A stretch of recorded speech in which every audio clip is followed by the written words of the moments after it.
การสั่งสมสิ่งที่มันเป็นบุญเป็นกุศลสั่งสมบุญคือความสงบ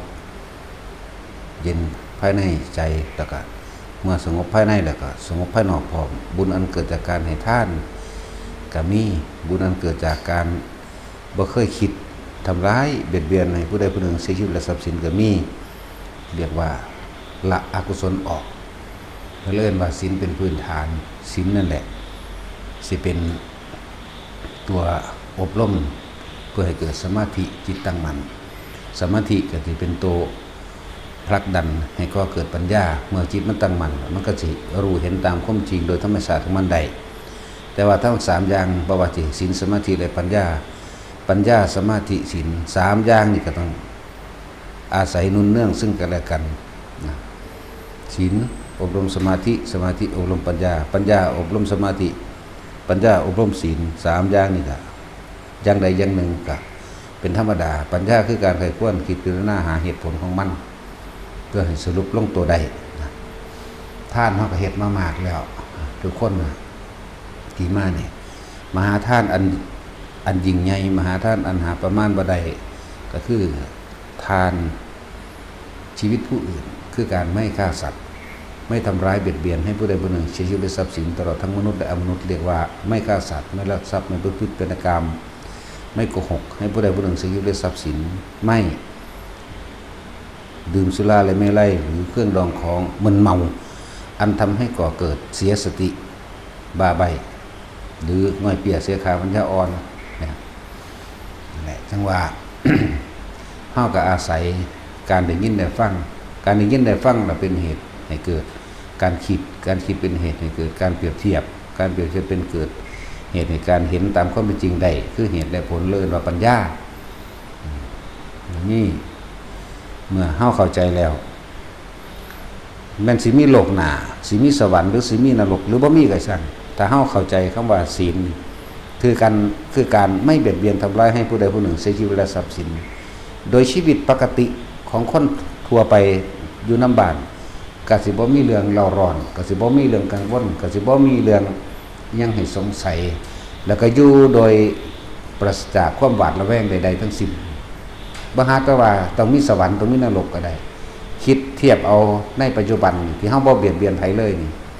เฮาก็อยู่เป็นปกติคือบ่มีเรื่องนั่นแหละบ่ต้องหวาดระแวงว่าไผสิมาตามจับบ่ต้องหวาดระแวงบ่ต้องกังวลว่าไผสิมากล่าวตูนั่นนี่เพราะว่าเฮาบ่มีถ้าคนเฮามันบ่มีความคิดในการเบียดเบียนทำลายแล้วปากมันก็บ่เบียดเบียนกายมันก็บ่เบียดเบียนมันก็อยู่เป็นปกติลักษณะนั้นเริ่นว่าละอกุศลออกจากจิตแล้ว เมื่อละอกุศลออกจากจิตแล้วสั่งสมจากเฉพาะสิ่งที่มันเป็นกุศลมีการให้ทานต่างๆสารพัดบ่ว่าสิเป็นอาหารหลายอะไรอย่างยารักษาโรคเครื่องนึ่งห่มที่อยู่อาศัยต่างๆสูงสุดเป็นวิหารทานหรือธรณีสงฆ์อันเป็นทานในวัตถุสูงสุดแม่นบ่แม่นว่าเฮาบ่มีแผ่นดิน5 ไร่ 10 ไร่ 100 ไร่แต่ว่าเฮาก็อาศัยการร่วมซื้อที่ดินสงฆ์จังซี่แหละนี่ก็เป็นอันว่าทานอันสูงสุดในโดยวัตถุทานแล้วนั่นแหละเรียกว่าสร้างสมสิ่งที่เป็นกุศลเมื่อสร้างสมสิ่งที่เป็นกุศลมาแล้วจิตมันละอกุศลออกเองโดยเฮาก็บ่ได้ละแต่ว่าเฮาบ่เฮ็ดเฮาเราไม่ทำสิ่งที่ทำให้ผู้อื่นเดือดร้อนเสียชีวิตและทรัพย์สินเลื่อนว่าศีลเลื่อนวันละของในตัวของมันเองแล้วจังว่าอวิตกังอวิจารังไม่มีความวิตกบ่มีความวิจารบ่มีความกังวลบ่มีความเร่าร้อนว่าบุคคลผู้ใดผู้หนึ่งจักมาทำร้ายและทำลายหรือตามจับต่างๆบ่ได้หวาดระแวงว่าเฮาไปทำผิดอย่างอื่นทั้งมนุษย์และสัตว์บ่มีที่นี่เฮาก็แค่ว่าหาเครื่องอยู่บัดนี้จังว่าเป็นเลื่อนว่า เมื่อเฮาสังสมสิ่งที่เป็นกุศลได้แล้วคิดสร้างเฉพาะสิ่งที่มันเป็นประโยชน์ดีแล้วประโยชน์นี้ต้องบ่มีผลกระทบบ่มีผลข้างเคียงคือ ไม่ทำให้ผู้ใดผู้หนึ่งเสียหายชีวิตทรัพย์สินชื่อเสียงแล้วก็ทำของเข้าไปได้สบายอวิตกังอวิจารังวิเวกจัมปิติสุขังปัทมังชานังบัดนี้เมื่อบ่มีเครื่องกังวลแล้วทุกคนก็อยู่อาศัยเครื่องอยู่ของตนคือการทรงฌานเจริญฌานด้วยอานาปานสติยึดหลักของสติปัฏฐานสี่กายเวทนาจิตเวทนากายอาศัยลมหายใจนี้เป็นเครื่องอยู่ของตนเองเครื่องอยู่ของตนเองรู้ลมหายใจเข้ารู้ลมหายใจออกนี่เรียกว่าวิตกประคองความคิดเอาไว้อย่าให้หนีออกจากลมหายใจให้คิดถึงเฉพาะลมหายใจเข้าและออกวิตกวิจารปีติเกิดเมื่อปีติเกิดนั่นแหละก็เป็นเครื่องนี่ก็เป็นเครื่องอย่างนี่ก็เป็นเครื่องอยู่อย่างหนึ่งของเธอว่าวิตกวิจารณังอุปสมะอาจตังสัมปสัตนังเจตโสเอโกทิภาวังอวิตกังอวิจารังวิเวกจัมปิติสุขังปะทมังชานังอุปสัมปชะวิหารติวิหารติแปลว่าเครื่องอยู่เมื่อจิตละอกุศลออกไปหมดแล้วไม่มีเครื่องกังวลไม่มีเครื่องร้อนไม่หวาดระแวงเมื่อไม่มีหวาดระแวงแล้วเป็นผู้รวมจิตเข้ามาสู่กายสู่ใดก็สู่ลมหายใจหนึ่งลมหายใจนั่นแหละคือกายในกายอันหนึ่งเมื่อประคองลมหายใจเข้าสู่กายในกายหนึ่งแล้วประคองเอาไว้เดี๋ยวปีติก็เกิดเองนั่นแหละนี่ก็เป็นวิหารธรรมอันเป็นเครื่องอยู่ของพวกเธออย่างหนึ่งให้ทุกคนทำจนชินจนชำนาญในปฐมฌานก่อนหมายถึงขั้นพื้นฐานเบื้องต้นเหมือนเฮาสร้างบ้านสร้างตึกนั่นแหละถ้าเฮาเทข้านบ่แน่นบ่หนามันก็พังลงได้เร็วแต่ว่านี่ให้เฮาเทข้านยังแน่นยังหนาขยับบ่ได้มันสิรับน้ำหนักเพียงใดก็สร้างสามารถรับได้ทั้งนั้นจึงเน้นย้ำว่าให้ทุกองค์ทุกคนนักแน่นอยู่ในปฐมฌานอย่าข้ามพื้นฐานเด้พื้นฐานนี่สำคัญมากยืนกายได้รู้ลมหายใจเข้าออกปั๊บเกิดอาการปิติเกิดขึ้นตรงกลางระหว่างคิ้วให้ได้ระหว่างคิ้วหรือระหว่างกลางหน้าผากก็ได้ทั้งนั้นเนี่ยแต่ว่าเฮานี่บ่แม่นเฮ็ดแบบสมาธิหลับตาเฮาฝึกฌานแบบลืมตาเฮาบ่ได้ฝึกแบบลืมหลับตาวิธีการก็จึงเว้าอยู่เรื่อยๆดอกว่าเหลือบตาดูปลายจมูกหายใจเข้าสิคือคำบริกรรมประคองไว้ก็ได้บ่มีก็ได้นะหายใจเข้าพุทหายใจออกโทยุงสั้น2 นาที3 นาที5 นาทีโดยไม่ได้คิดถึงสิ่งใดสิ่งหนึ่งทำความรู้สึกอยู่กับลมเข้าและลมออกโดยไม่ต้องไปตามลมหายใจเข้าลงท้องจะไปตามลมหายใจมาข้อมาหน้าอกมาท้องมาลิ้นปีบ่ให้ไปตามทำความรู้สึกอยู่เฉพาะโพรงจมูก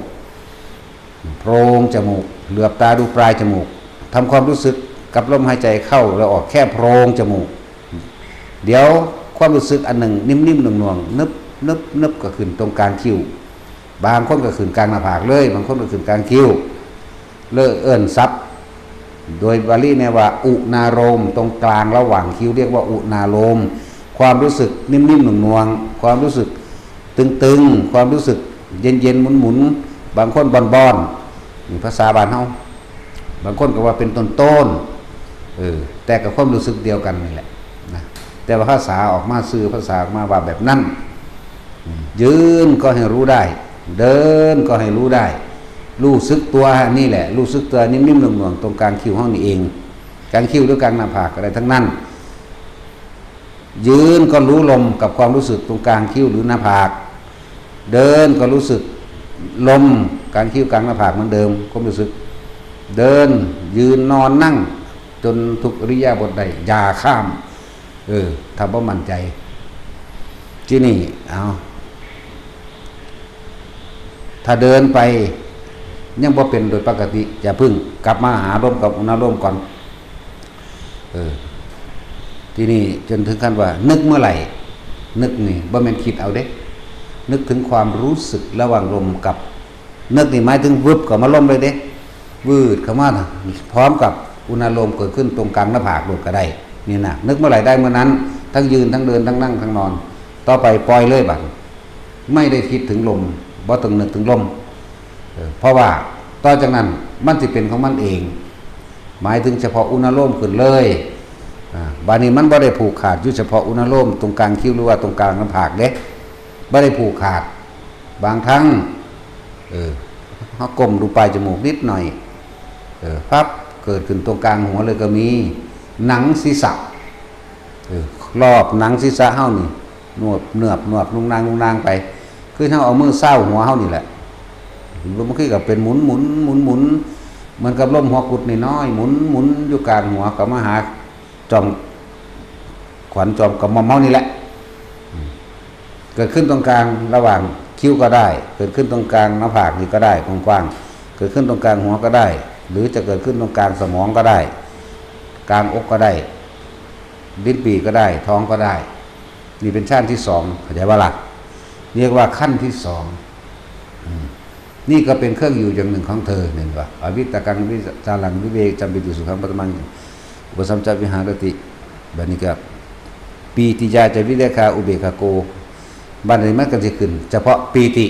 สุขเอกคตาเป็นชั้นสองเข้าใจบ่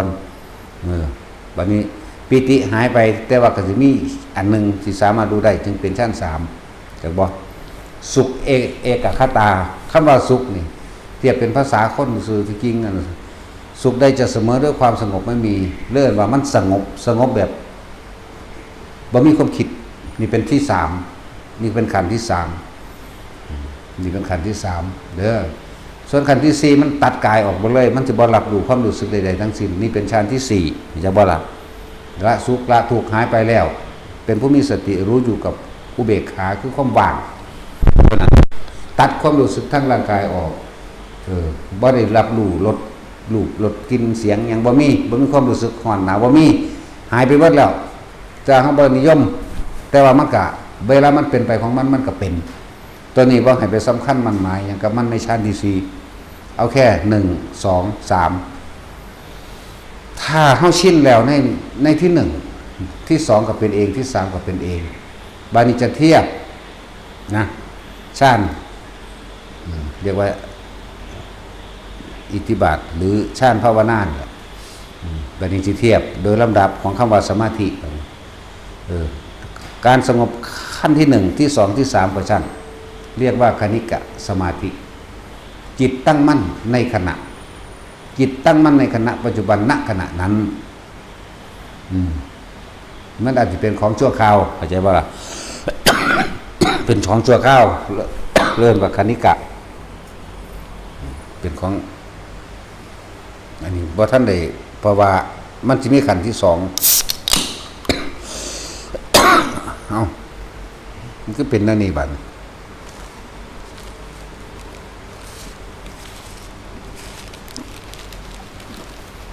ถ้ากูสิเว้าอันดีๆมีหลักการเนี่ยกวนกูรถบ่ลูกเขาอีหานี่ไอ ไอเลิฟดู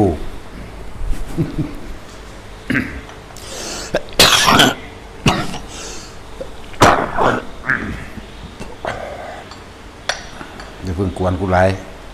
กูเทศก่อนนะจังไปกวนเนาะแต่สิน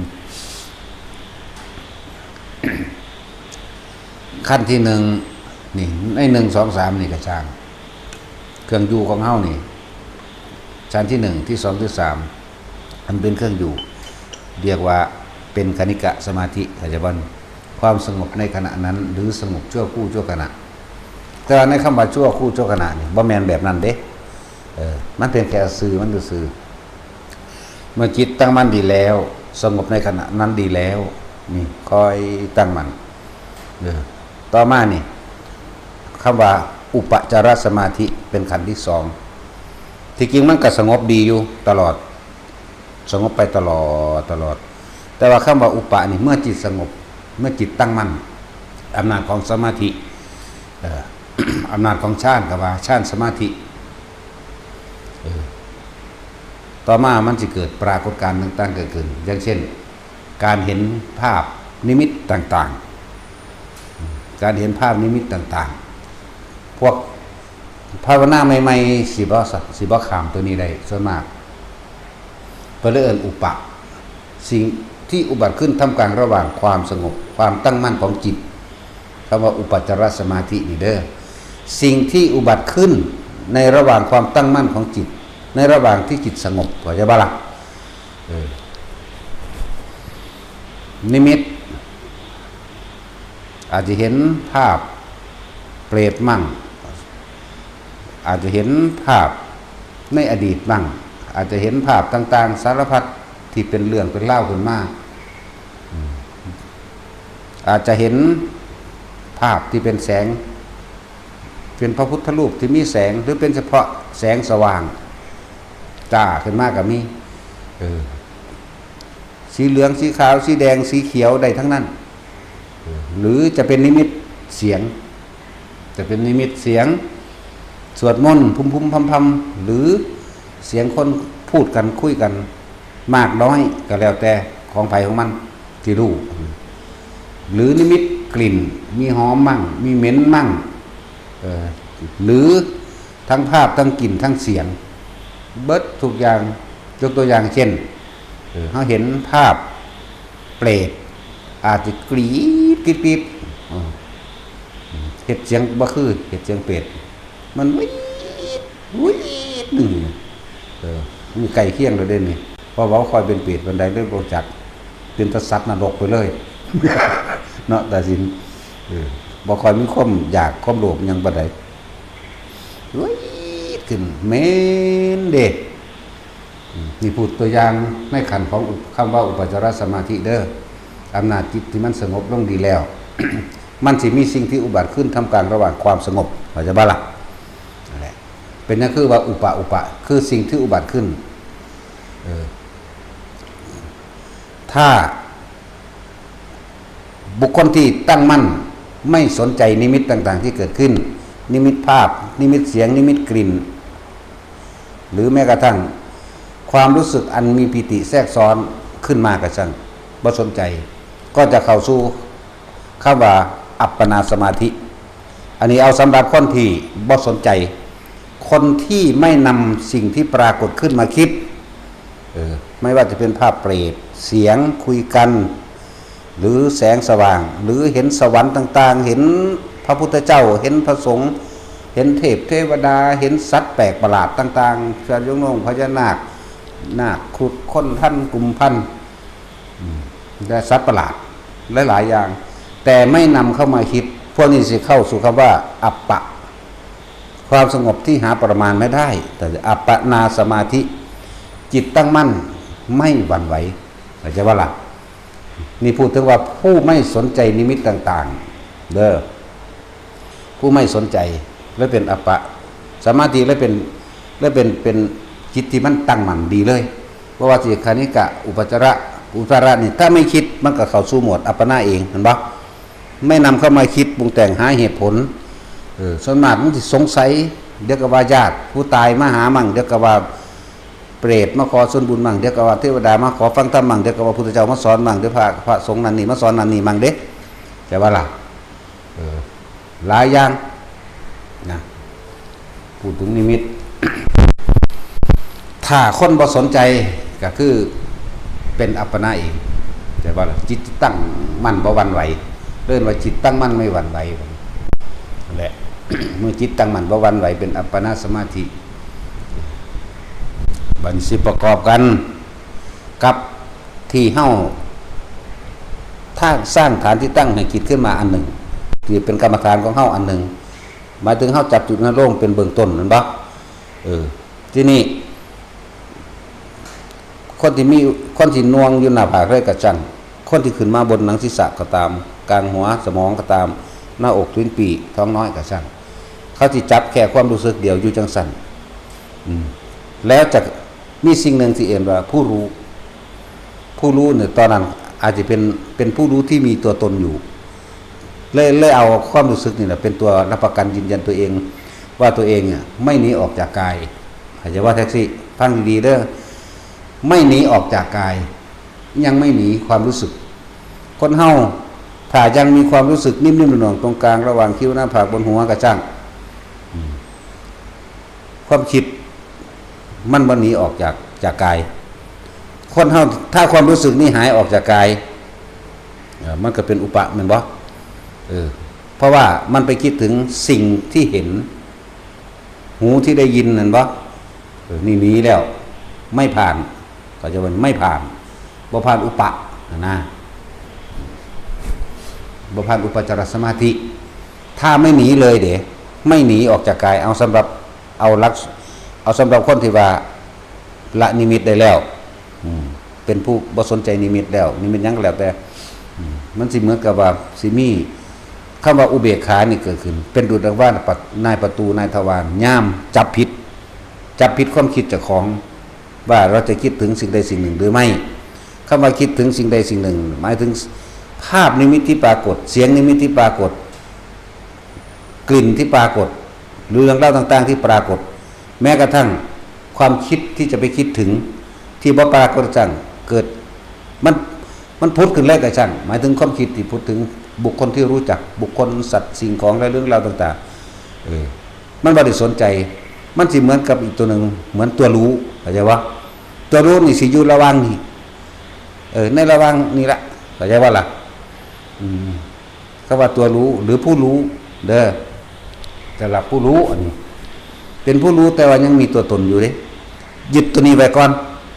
ยึดไว้ตัวผู้รู้ตัวนี้กับความรู้สึกที่มันอยู่ตรงกลางหน้าผากหรือหัวหรือหน้าอกกระช่างเข้าใจบ่ล่ะยึดตัวนี้ไว้ยึดผู้รู้ไว้ก่อนผู้รู้ที่ยังมีตัวตนอยู่เด้อมันสิอยู่ระหว่างนี้หรืออยู่ระหว่างนี้หรืออยู่ระหว่างนี้เป็นตัวเป็นตนอยู่เด้จ้ะแล้วมันสิเห็น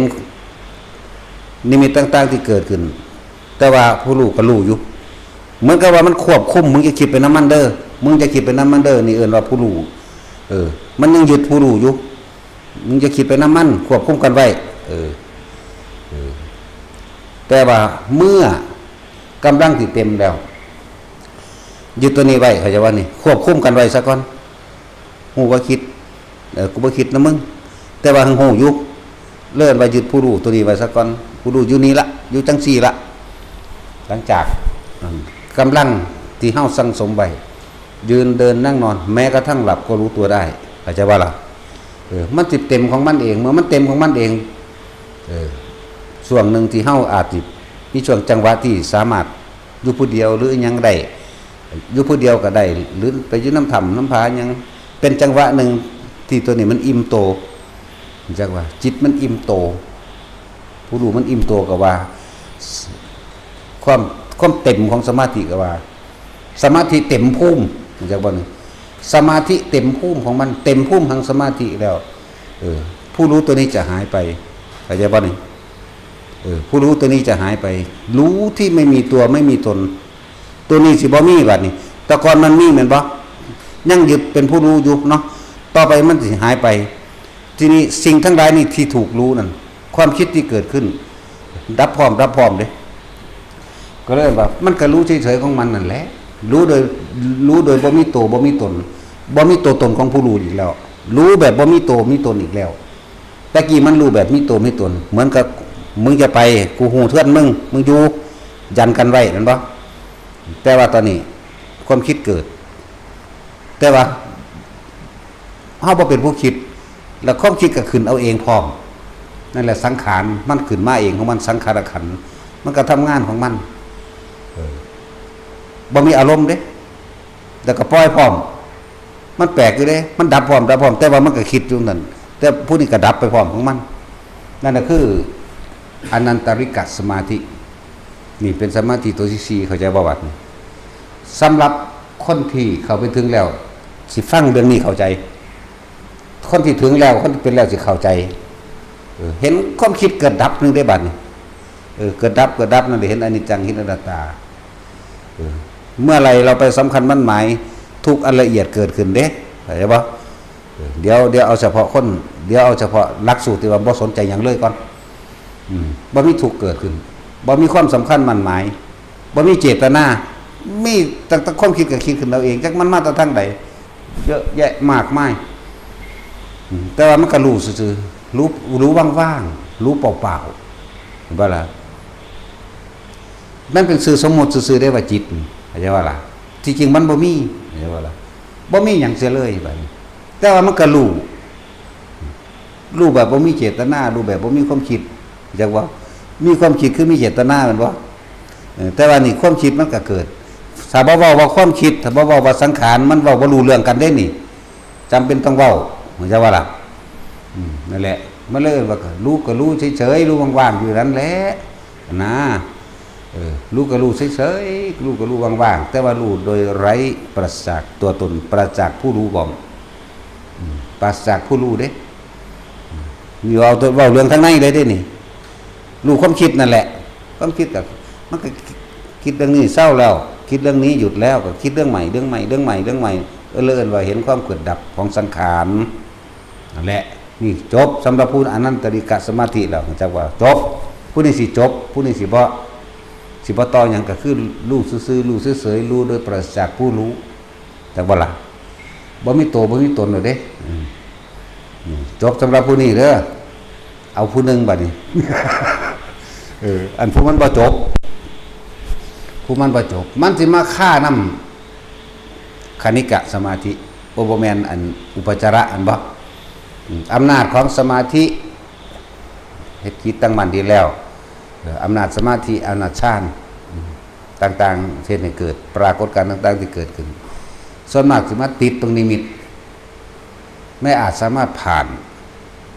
อุปจารสมาธิได้เพราะว่ามันจะไปหาเหตุผลบางที่สมาธิมันตั้งมั่นดีแล้วมันสงบดีแล้วที่นี่มีเทวดามาตำหนิจักสวดมนต์อีหยังจักเฮ็ดอีหยังแบบนี้เฮ็ดให้ผู้ขาเดือดร้อนนั่นย่านเขาเดือดร้อนไปเสือเขาได้นั่นเลิกบ่จากทำสมาธิเลิกบ่จากสวดมนต์ก็มีเลิกบ่จากอุทิศบุญอันเกิดจากสมาธิก็มีเข้าใจบ่ล่ะนั่นนี่ก็มีเด้เขาได้แล้วมันเป็นเสียงจะภาวนาเถอะจะทำสมาธิเถอะเลิกซะผู้ขาเดือดร้อนอยู่บ่ได้ก็มีเสือได้เลิกได้นะมันแม่นอีหยังเฮาสิแก้จังได๋เฮ็ดจังได๋เฮาสิบ่ให้เขาเดือดร้อนนั่นถูกหลอกบ่ได้นี่ก็จะว่านี่จิตหลอกจิตบ่ได้นี่นี่ก็นึงบัดนี้อันอีกอย่างนึงบางพวกก็เกิดเทวดามาขอฟังธรรมเห็นบ่ล่ะเต็มอยู่บัดนี้มันเกิดในเจ้าของเองนั่นแหละเกิดนั่นคิดค่อยตามจากสงเคราะห์เขาดิเข้าใจบ่หมายเจตนาขึ้นมาแล้วว่าแสดงธรรมเรื่องใดนอดิก็เอาแล้วมันเว้าอยู่ผู้เดียวได้บัดนี้ก็นะโมตัสสะภะคะวะโตอยู่ผู้เดียวแล้วเว้าผู้เดียวนั่นแหละตาเทพเราเคยเป็นอยู่ ขึ้นธรรมาสตอแหลมๆแล้วไปนั่งได้จังไดเนาะคือไปนั่งได้นี่แล้วมันสิเสือแต่มันก็สิเทศให้เขาฟังเข้าใจบ่ล่ะนี่ก็เอิ้นว่าบ่ผ่านในขั้นอุปจาระบางทีก็ไปเห็นญาติที่ตายไปแล้วกังวลไปทรง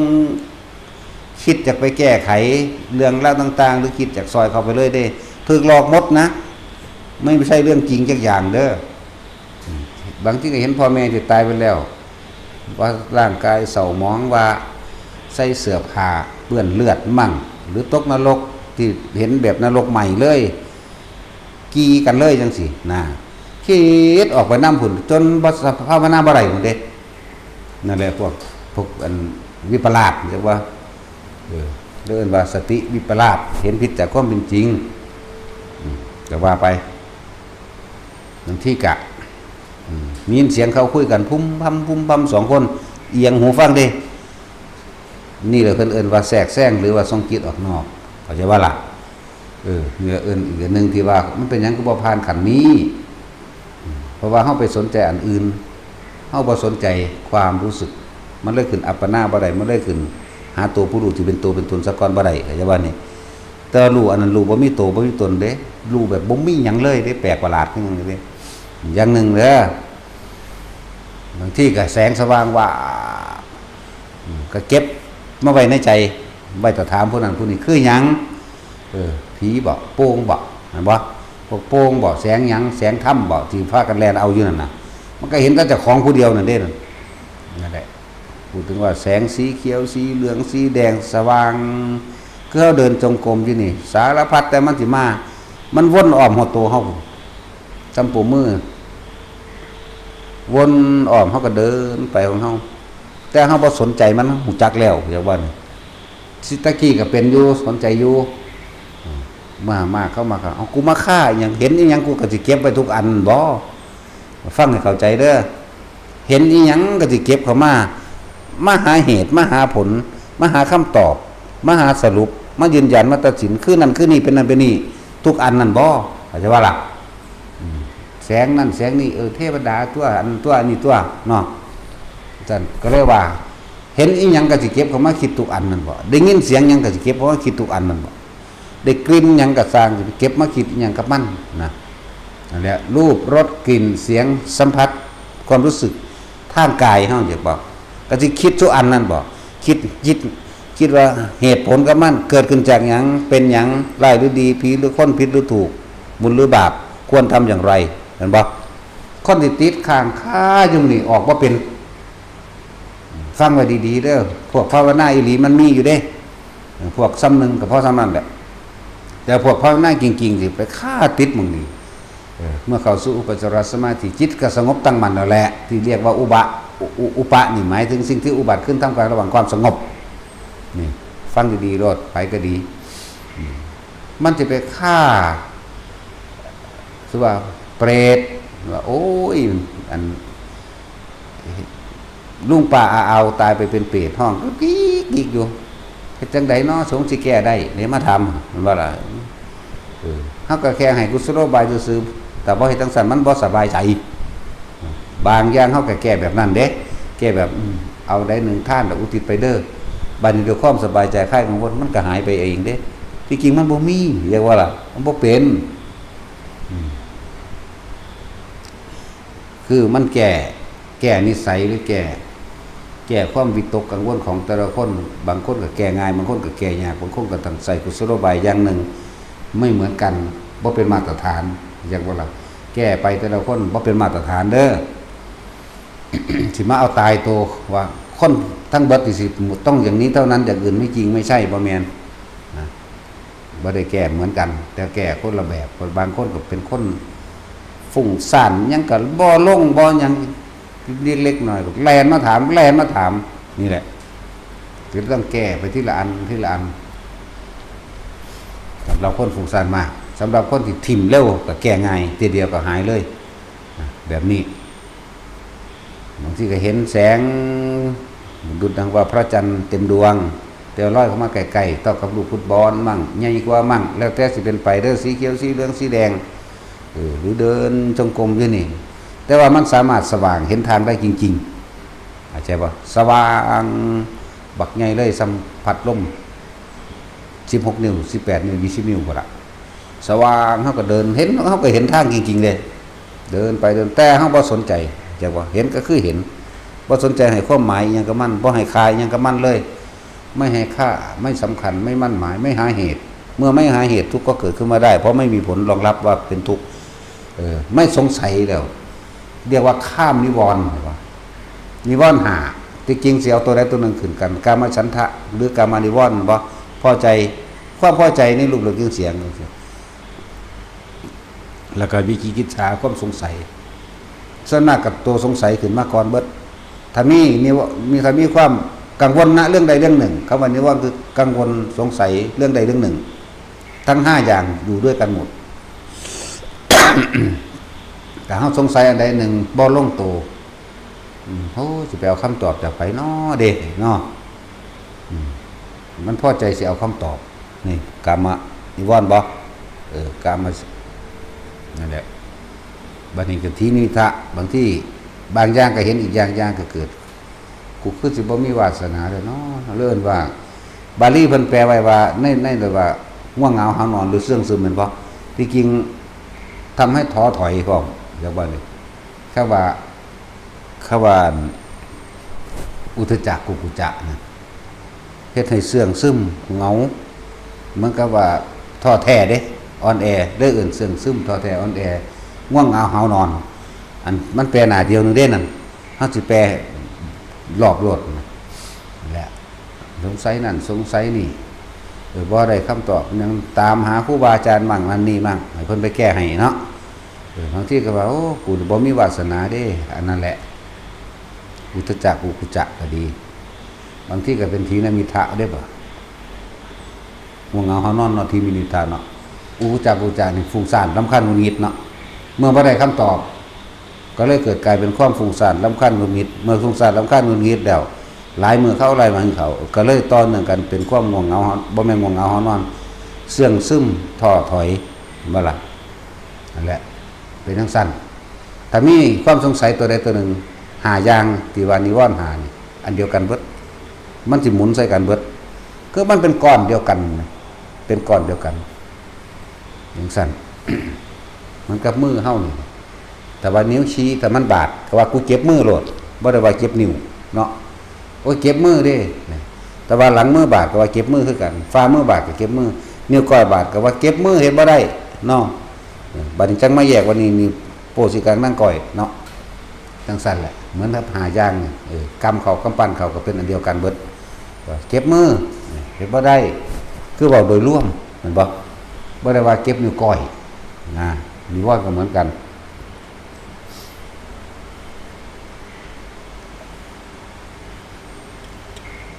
นี่แหละส่วนมากก็คือบ่ขามตัวนี้สิพากันเป็นสติวิปลาสขึ้นน่ะบ่ขามนิมิตต่างๆนิมิตรูปรสกลิ่นเสียงนี่แหละบ่ขามบ่สามารถวางได้คำว่าบ่ขามหรือนำเข้ามาคิดมันก็เห็นว่าเทวดามาขอฟังธรรมกูก็เทศน์ละบาดนี่เห็นว่าซั่นบางที่ก็เป็นพระสงฆ์อันนั้นคือบอกว่าเราคือองค์นั้นองค์นี้เด้เข้าใจบ่ล่ะก็มาบัดนี้เพิ่นก็นั่งคุกเข่าลงฟังธรรมเด้เป็นพระพุทธเจ้ามั่งเป็นพระสงฆ์มั่งเข้าใจบ่นี่ในสมัยพุทธกาลเพิ่นสิบอกชื่อเพิ่นดอกว่าจังสั่นจังซี่เนาะทางนี้เคารพที่ก็นั่งคุกเข่าลงพนมมือเว้าอยู่ผู้เดียวล่ะบาดนี้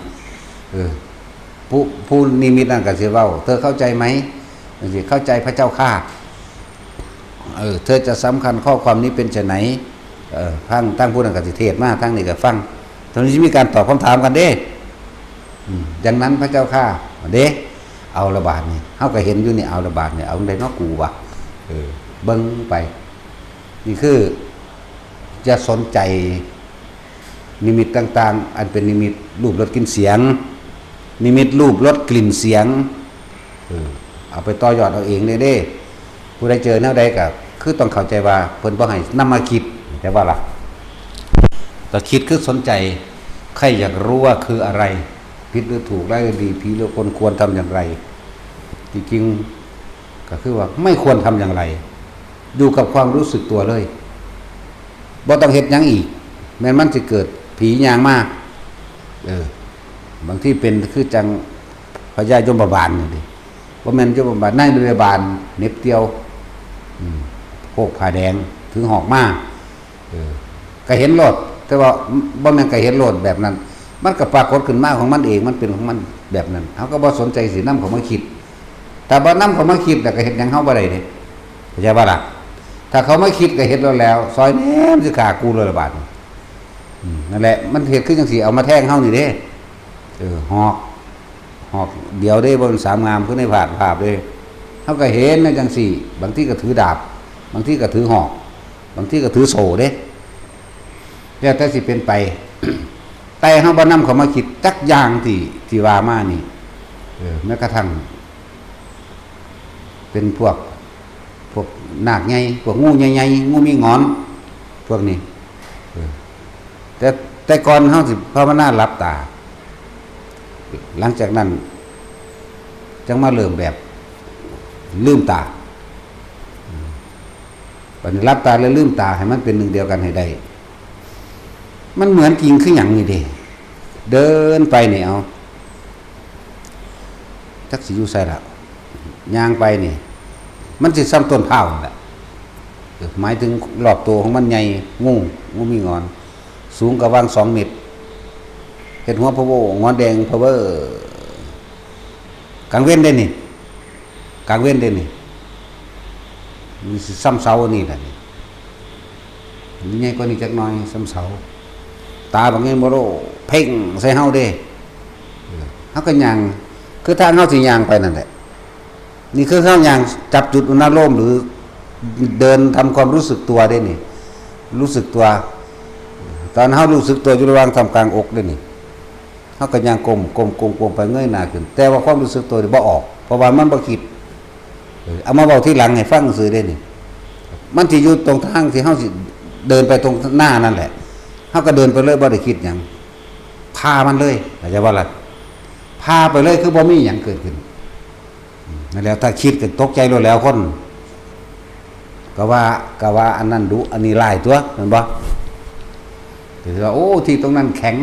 พุ่มแข็งเจ้าทีแรงมาถ้าบ่คิดสักอย่างมันสิอีหยังมาเกิดขึ้นได้เดี๋ยวนี้เนาะอย่าไปถอดสะพานอย่าไปต่อถอดลำเลียงคนให้มันเดินเข้ามาที่จริงมันก็อยู่ของมันทั้งสั้นนั่นแหละมันสิจริงหรือบ่จริงก็จะไปให้คายจริงหรือบ่จริงก็จะว่าล่ะเพียงแต่ความคิดของเฮาอย่าไปสำคัญมันน้อยว่าจริงจริงหรือว่าจริงก็สร้างโตนั่นย่างพาไปโลดนั่นแหละนี่คือผ่านจากคณิกะกับคิดตั้งมั่นดีอยู่แล้วอุปจาระคือผ่านสิ่งที่อุบัติขึ้นมาแล้วมันก็อัปปนาเองเป็นสมาธิเป็นจิตตั้งมั่นถ้าทำให้บ่อยให้มากให้ชินก็จะเป็นสมาธิเต็มภูมิของมันเองเมื่อมันเต็มภูมิแล้วมันบ่ว่ามันบ่หวั่นไหวเด้บ่หวั่นไหวคือไม่นำสิ่งที่เห็นมาคิดได้กลิ่นมาคิดได้ยินมาคิดบ่คิดหยังก็รู้ก็เห็นอยู่จังซั่นแหละแต่ว่าในขณะ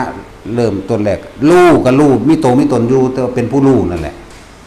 รู้ที่มึงอย่าคิดเด้มึงอย่าคิดเด้อีกจักว่านี่ตัวรู้อยู่จังซี่นี่ตัวรู้อยู่ข้างๆเฮานี่บางทีก็มาอยู่ข้างนี่อยู่ข้างนี่บางทีก็อยู่ข้างหัวเฮาตัวรู้เด้นี่ตัวนี้สิเป็นตัวที่จับมึงอย่าคิดเด้มึงอย่าคิดเด้มันห้ามกันเข้าใจว่าล่ะคิดในจิตในจิตนั่นแหละหรือสติกำกับจิตกว่ามึงจะคิดเด้มึงจะคิดเด้นะ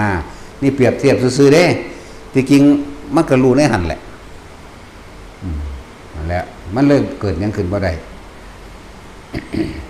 นี่พูดถึงขันอุปจาระเด้อมันผ่านกันยาก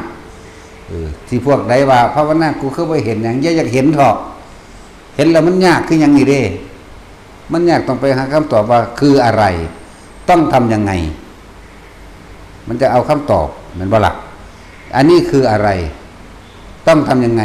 จะละยังไงบางที่เป็นเรื่องเป็นเล่าเกี่ยวกับภพภูมิว่ามีบริวารขอความช่วยเหลือต้องไปสร้างโบสถ์สร้างศาลาสร้างพระสร้างพระธาตุสร้างสถูปเจดีย์เพื่อสิอุทิศบุญในกลุ่มนี้เด้นี่ไปกันไงได้หนึ่งจากบ่นี่ไปกันยังไงมันฟุ้งไปยังไงความคิดกระจายไปยังไงไปสำคัญมั่นหมายกับไปให้ความสำคัญว่านั่นคือของจริงต้องทำอย่างนี้เกิดว่าแต่ของมีเมตตาไปได้บัดนี้เห็นป่ะล่ะมีเมตตามีกรุณาไปจากซอยเหลือเขาสันนิสีเด้เห็นป่ะล่ะโจนว่ามีการสร้างแข่งสันนิสีเอาเข้าไปนะนี่เฮาสิไม้เอาตัวเดียวเลยให้มันไปถึงจุดหมายเดียวโลดจะว่าไม้เอาจุดหมายเดียวเมื่อสมาธิเต็มภูมิแล้วเกิดเป็นอัปปนาสมาธิหรือสมาธิเต็มภูมิแล้วมันจะมีผู้รู้บัดนี้ถ้ามันเต็มของมันเองแล้วมันจะเป็นอนันตริกสมาธิเองเป็นสมาธิแบบบ่มีสมาธิเป็นแบบบ่ได้ทาจากวันนี้บ่มีทาบ่มีทางนอนหลับอยู่กับเป็นสมาธิรู้ในนอนนั่นแหละนั่นแหละมันจะเป็นแบบเป็นตลอดกาลได้บัดนี้เป็นแล้วเป็นเลยได้ตัวนั้นเข้าใจว่าล่ะบ่แม่นแค่1 2 3มันก็มีขึ้นมีลงได้อันพวก1 2 3คณิกะอุปจาระหรืออัปปนานี่มีขึ้นมีลงเด้พอว่าได้เต็มภูมิถึงขั้นอนันตริกะเข้าใจว่าล่ะนั่นแหละพวกนี้มันยังสำคัญมันหมายอยู่ถ้าออกจากการจดจ่อถ้าออกจากความรู้สึกโตหรืออะไรหนึ่งมันสิไปน้ำเรื่องเล่าต่างๆความคิดความรู้สึกก็สิไปคือกันไปเกิดความพอใจไม่พอใจมั่งเป็นทุกข์อันนี้ว่าเรื่องอุปจาระก่อนเด้อพวกเข้าบ่พานนี่บ่พานนิมิตต่างๆเด้นี่ว่าเรื่องนิมิตในกัน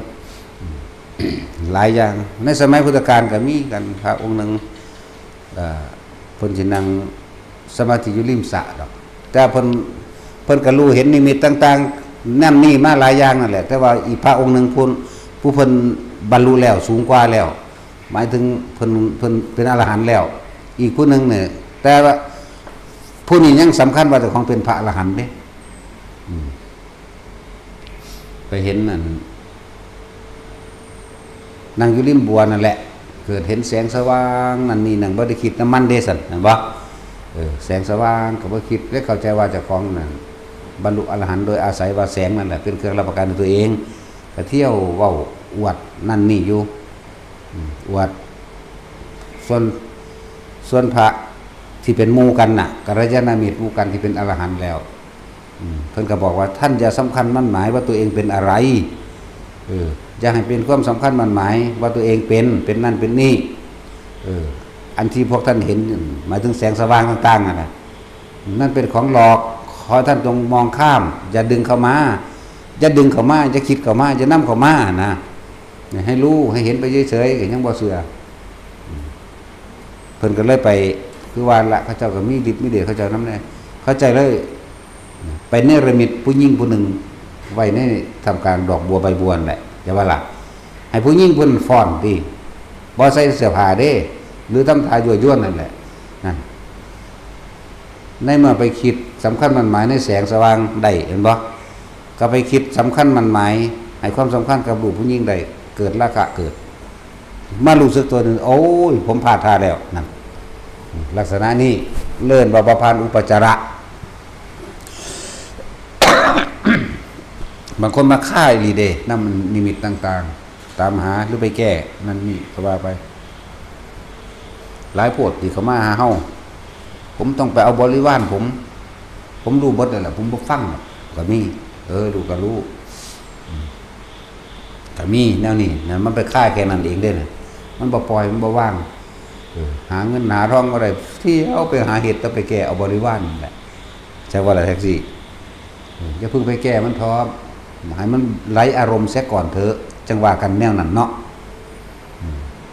แล้วไหลอารมณ์จากไหลอารมณ์บ่มีความรู้สึกพอใจแล้วบ่พอใจไหมไผสิเว้าดีเว้าไล่เห็นหยังกระสังสึงหลึงอยู่นี่แหมเฉยอยู่มันรู้โดยบ่มีอารมณ์ไหมว่าเป็นอรหันต์ไหมเป็นอรหันต์ได้สักก่อนแต่ตอนที่ไปหากลุ่มเวียดนั่นนี่มันท่านได้เป็นหยังดอกแล้วเขาเจ้าก็บ่สำคัญว่าเขาเจ้าเป็นได้บัดอย่าว่าล่ะบ่เป็นหยังนั่นแหละพูดถึงขันธ์อุปจาระพูดถึงให้ทุกคนทำความเข้าใจว่านั้นกลิ่นอันนั้นก็จะนำเข้ามาคิดว่าเป็นกลิ่นหยังเกิดจากหยังเกิดจากอะไรร้ายหรือดีผิดหรือคนผิดหรือถูกควรทำอย่างไรก็บ่ต้องคือจะนำเข้ามาคิดอย่างเดียวไปเดี๋ยวมันก็เป็นอัปปนาเดี๋ยวมันก็หาผู้รู้เดี๋ยวมันก็รู้โดยบ่ได้คิดพอกอย่าว่าล่ะบ่ได้สำคัญมั่นหมายหยังละมันหลายพุทธสิเว้าเรื่องใดบางองค์กล่าวว่าในพุทธกาลนี่ก็ดีองค์เรื่องเขาเนรมิตเป็นผู้หญิงแก่ผ้าแล้วเนาะเกิดราคะปึกแต่ว่าใครแน่เขาเจ้ากลับเข้ามาทำความรู้สึกตัวได้เร็วโอ้ผมพลาดแล้วนั่นก็แก้ตัวได้อยู่นะแต่บางคนมันบ่ฟังที่องค์หนึงก็เหมือนกันแค่ไปอยู่ในความว่างก็ว่าตัวเองบรรลุจักว่าผู้รู้ว่าว่างเด้อผู้นี้เด้อนี่องค์นี้เว้าเรื่องพุทธกาลนั่นแหละนี่องค์นี้รู้ว่าว่างก็เลยว่าผมไม่มีอะไรแล้วผมว่างหมดผมเป็นสุญญตามั่งผมว่างทั้งโน้นแต่ว่าความรู้สึกจริงมันบ่ว่างแต่ว่ามันเห็นสิ่งแต่ว่างเลยไปสำคัญเอามันหมายว่าผมถึงที่สุดแล้วผมไม่มีอะไรแล้วเขาจะว่าอะไรก็เพิ่นก็เตือนนั่นแหละอย่าไปสำคัญมันหมายว่าความว่างอย่าไปสำคัญหมายว่าตัวเองเป็นผู้รู้ความว่างต่อมาพระเพิ่นก็เลยนิรมิตสร้างแล่นมาเหยียบเพิ่นที่เขาจะว่าล่ะทั้งกิ้งตัวออกจากท่านั่งสมาธิอันนาแต่เขาเจ้ารู้สึกตัวเร็วอยู่เอาพลาดท่าอีกแล้วผมก็ดีผมเข้าใจว่าว่างคำว่าว่างผมมีความเข้าใจหรอกนะบ่ได้มีความสำคัญมันหมายว่าว่างก็ว่างแบบบ่มีตัวตนว่างแบบบ่มีผู้รู้จึงจะว่างจริงจักบ่ล่ะว่างจริงๆพวกนี้รู้ก็รู้ไปอย่างนั้นแหละนะดูที่ว่าเป็นจิตไหมดูที่ว่ามีเจตนาไหมนั่นแหละ เอาไปคิดซะเนาะบัดนี้พวกนี้เนาะ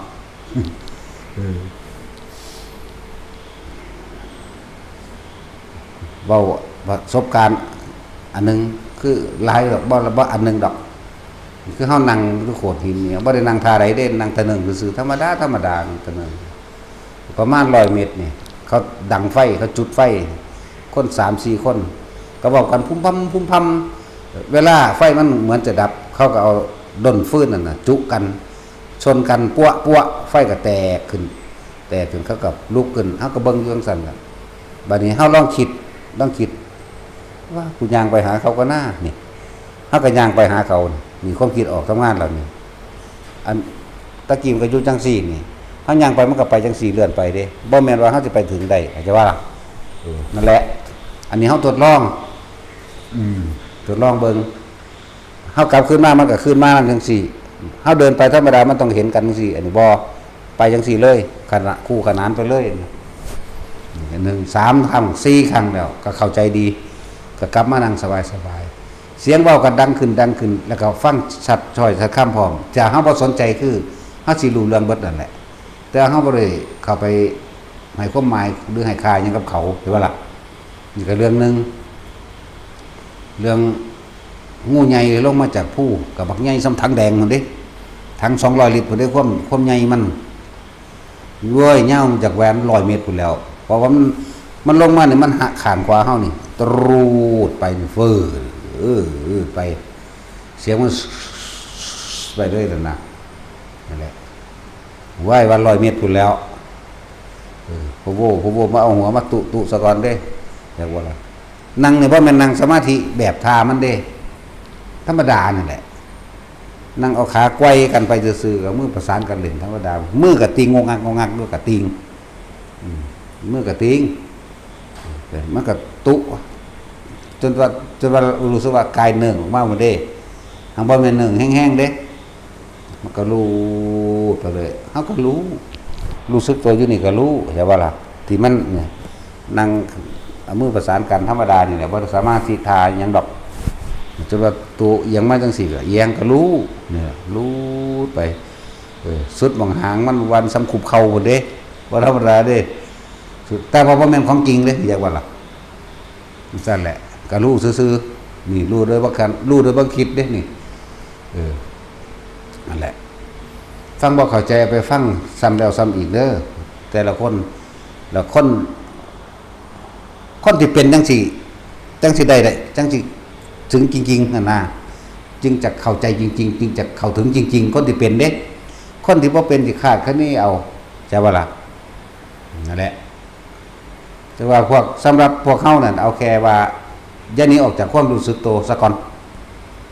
อย่าหนีออกจากความรู้สึกตัวผู้ใดรู้สึกตัวอยู่นี่ได้นิ่มๆนวลๆจุดหนึ่งจิตหนึ่งรู้สึกตัวที่เป็นหนึ่ง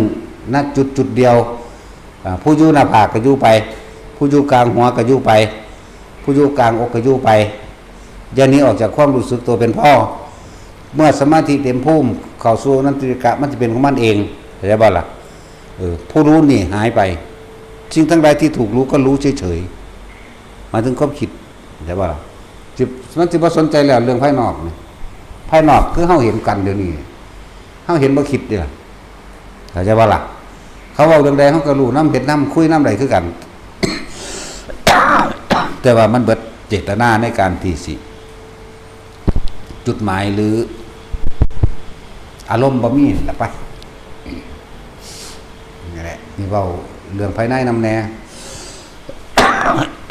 ภายนอกกับ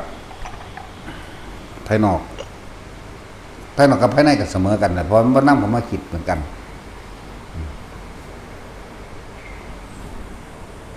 นั่นไอ้ซื้อได้เดี๋ยวนี้ไอ้กวนซื้อดอกมันบ่เป็นอย่างดอกมันบ่ป่วยดอกมันจะตายเลยหมดเนาะ กวนคนฟังซื้อได้มันกวนกูบ่ได้ดอกกูกินโคกว่าแม่นเลย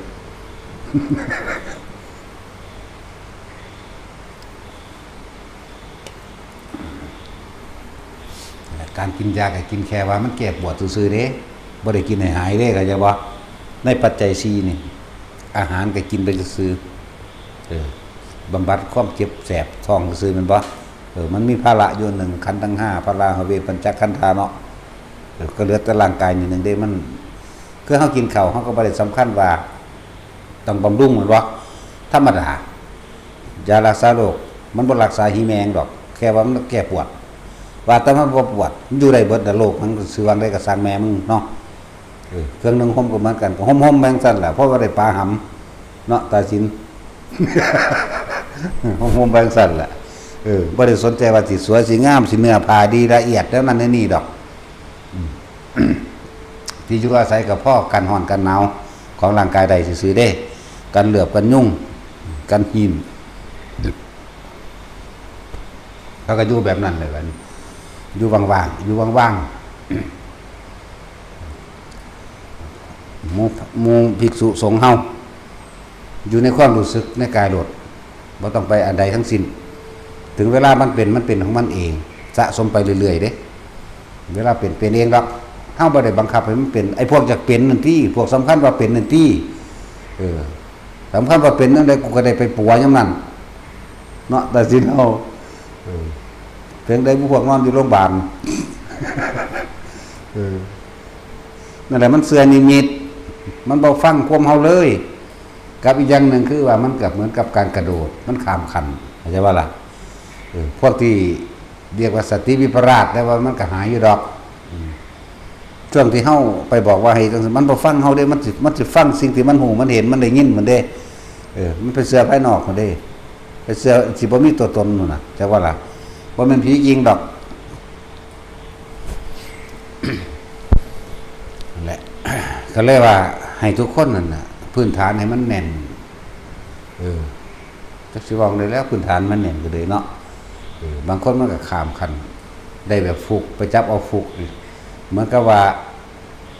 เคยเกิดความสงบหรือยึดความสงบอยากสงบแบบนั้นไหมแล้วไปคิดเอามันว่าล่ะสงบแบบว่างๆสงบแบบฟุกไปสงบจังสิแม่เราอยากเป็นน่ะเนี่ยมันบ่เป็นเด้พวกนี้มันมีเจตนาอยู่มันตัวคิดอยู่นั่นน่ะมันจะเอาหยังมาสงบปากในเมื่อยังคิดอยู่นั่นน่ะนั่นแหละหลายๆอย่างแต่ว่าก็บ่เบิดดอกพอมันละเอียดแล้วออกมากในเรื่องจังสิเพราะมันมากก็คือว่าคำว่ามันละนิมิตบ่เป็นคือมันนำเข้ามาคิดทุกอย่างที่เห็นเห็นนรกเห็นญาติเจ้าของคือโอ้ยลำพึงลำพันอะไรอาวรณ์หามีหามอนนำนั่นว่าล่ะจะไปแก้ไขเฮ็ดจังใดสิทำบุญแบบใดนั่นนี่ไปนี่นะอย่าพึ่งสนใจมันดอกอันนั้นน่ะปล่อยเลยเห็นพ่อแม่ตกนรกมั่งเห็นญาติตกนรกมั่งพี่น้องตกนรกมั่งนี่นั่นมั่งปล่อยเลยอย่าไปเสือมันเฮ็ดจังได๋มันก็แก้บ่ได้ดอกพวกนี้ ครับอีกอย่างนึงเห็นจริงแต่มันไม่ใช่เรื่องจริงและไม่ใช่ความจริงให้ทุกคนฟังตรงนี้ไว้ว่ามันไม่ใช่ความจริงเนี่ยจะนำสิ่งทั้งหลายแล้วกันเขามาคิดกับมันเอาจุดว่ามันบ่มีอารมณ์อย่างจักอย่างพุ่นนะสะก่อนจังว่ากันเนาะเอาไว้ที่หลังอันพวกคือเล่านี่ท่านคนคือว่าแค่หาอะไรความสงบเนี่ยก็เป็นมันเป็นไปแล้วก็มีหลายอันหลายแบบนิมิตให้ไปสร้างอันนั้นสร้างอันนี้ก็มีเด้ส่วนมากเนาะเดี๋ยวใกล้สร้างอันนั้นสร้างอันนี้ให้ในเด้ออุทิศให้ในเด้อว่าโอ้หลายบทสิเว้าเป็นแนวใดก่อนสำคัญตรงที่ว่าอย่าออกจากความรู้สึกตัวเป็นพ่อเด้อไปก็ตามแต่มันอยู่นี่ก็มันอยู่กลางคิ้วก็อยู่กลางคิ้วไปแต่มันอยู่กลางหน้าผากจะสับสนด้วยครับว่าระหว่างกลางคิ้วนี่อยู่นี่นึงเด้อยู่ระหว่างกลางคิ้วนี่มองบ่มีขนคิ้วนี่แหละแต่นี่ระหว่างกลางคิ้วหน้าผากกว้างๆแน่ในกระดานมันรู้สึกน่วงหรือเย็นหรือตึงเข้าใจบ่ล่ะ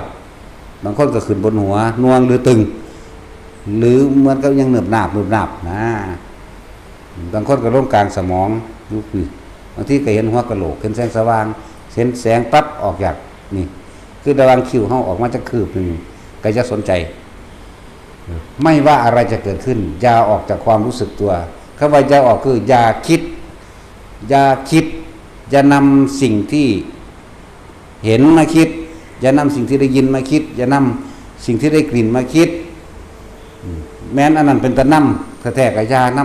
ำคือพระพุทธเจ้ามาจังสิกับยานำเข้ามาเข้าใจบ่ล่ะอย่านำมาคิดหรือจะคิดน้ำมันในเรื่องต่างๆเบิดในรูปในรสในกลิ่นในเสียงดวงสั้นแหละเดี๋ยวจะเป็นอัปปนาสมาธิของมันเองจิตตั้งมั่นไม่หวั่นไหวอันหาประมาณไม่ได้เมื่อมันเต็มภูมิเต็มอิ่มของมันแล้วเรียกว่าสมาธิเต็มภูมิมันก็เป็นอนันตริกะเองมันสิบ่หวั่นไหวกับหลายๆอย่างแล้วตัวผู้รู้ก็ถูกทำลายไปอย่าพึ่งไปเอาคำหลวงปู่ดูลมาบอกได้พบผู้รู้ทำลายผู้รู้มันสิทำลายเอาเองดอกมันสิหายเอาเองดอกเด้อนั่นเป็นสำนวนโวหารเอามาคุยกันบ่ได้ทำลายมันสิเป็นของมันเองมันสิหายมันเองรู้แบบบ่มีความคิดนึกปรุงแต่งแต่ว่าเห็นความคิดนึกปรุงแต่งโอ้ยเป็นตะงงก็ยังนี่เนาะสมควรที่งงตัวภาษาเกิดพระพบ่ฮักกันหูจักนึงนะเนาะนั่นแหละก็เลยว่าเพิ่นเลยว่าที่จริงรู้โดยบ่ได้มีผู้รู้เด้บ่มีเด้ที่แรกเฮารู้มีผู้รู้ปัจจุบันนี่ที่บอกว่ามันอยู่นี่นะผู้รู้นี่นะต้องบอกไปตามลำดับมันทั้งสั้นเนี่ยถ้าจะเอายอดมันเลยก็บ่ได้เนาะนั่นแหละเห็นเทวดาเต็มท้องฟ้าอยู่กับสร้างอยู่สำคัญมันหมายว่าจริงหรือว่าจริงอาจจะว่าล่ะทุซื่อๆโลดเห็นนรกเต็มแผ่นดินอยู่ก็ตามเห็นสัตว์ประหลาดต่างๆนาคเนิกยังก็ตามขุดขึ้นก็ตามอย่าไปสนใจมันมียิ่งกว่านั้นอีกเยอะแยะก็ไม่ต้องไปสนใจจะสนใจก็คือจะนำเข้ามาคิดนั่นเองจะไปหาเหตุผลลายลีผีคนจะไปหาผิดถูกโง่ฉลาดบ่มีบุญบ่มีบาปหรอกนะบ่มีดำบ่มีขาวบ่มีเกิดบ่มีตายหรอกนะบ่ซ้ายบ่ขวาหรอกนะอยู่จังสั่นรู้บัดนี้ก็เลยบอกว่าโดยทางกายภาพนี่ให้เอาความรู้สึกตัวดูกลางหน้าผากก็ได้หัวก็ได้เป็นตัวรับประกันตัวเองที่ยิ่งขึ้นไปก็นั้นมันจะเป็นของมันเองเด้อนั่นแหละให้ทุกคนถ้าฟังบ่เข้าใจให้ฟังหลายๆรอบแต่ผู้ใดยังสนใจจุดนี้อยู่มันเป็นของละเอียดเราได้ในเว้ามันบ่ได้เว้าเรื่องหยาบซ้ำจะว่าเรื่องหยาบๆบ่เว้าเลยเอาตัวละเอียดตัวทั้งในในกับนอกกับทอกันแล้วมันก็แล้วตัวคือเฮาเคยเปรียบเทียบมันอยู่เรื่อยๆมั้ยเห็นเสาไฟฟ้าบ่เห็นสายไฟฟ้าบ่แท็กซี่มันขี่รถมามึงคิดอย่างน้ำมันบ่มึงถูกบ่ก็เท่านั้นนึงเด้ล่ะต้นไม้ทุกต้นมึงสินำมาคิดทุกต้นบ่แม่นบ่ล่ะเสียงทุกเสียงคำปากคำเว้าคำนินทาของทุกคนสินำมาคิดเฮ็ดหยังแม่นบ่ล่ะแต่เฮาบ่คิดแล้วเฮาก็บ่จำเป็นมันบ่มีเหตุแล้วมันก็บ่มีผลนั่นตัวเนาะหยุดเหตุคือไม่นำเข้ามาคิดผลก็เกิดขึ้นไม่ได้นี่มั้ยรูปรสกลิ่นเสียงที่ได้ยินได้ฟังสัมผัสถูกต้องทางกายไม่คิดไม่นึกความรู้สึกพอใจและไม่พอใจเกิดไม่ได้จบหลักนี่ไหมอันนี้เป็นคำเบาที่สรุปให้ฟังแต่ว่าการกระทำจริงๆเนี่ยอยู่ลมหายใจนี่อยู่หน้าผากนี่อยู่ในกลางหน้าผากนี่อยู่ในหัวนี่